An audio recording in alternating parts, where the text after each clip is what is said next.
नमस्कार मित्रांनो, CIB news मध्ये आपले स्वागत आहे। जाणून घेऊया आजची ठळक घडामोडी।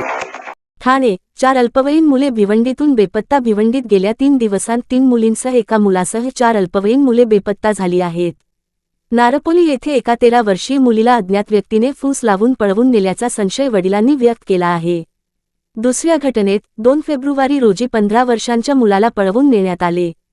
3 फेब्रुवारी रोजी 14 वर्षीय मुलगी किराणा दुकानातून परतली नाही, तर 15 वर्षीय मुलगी मेडिकलमध्ये जाते म्हणून घरातून निघाली आणि परतलीच नाही।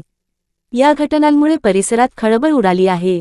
लाडक्या बहिणींना दिलासा, आदिती तटकरेंचं महत्त्वाचं आवाहन। महिला व बालविकास मंत्री आदिती तटकरे यांनी मुख्यमंत्री माझी लाडकी बहीण योजनेतील लाभार्थी महिलांसाठी मोठी घोषणा केली आहे।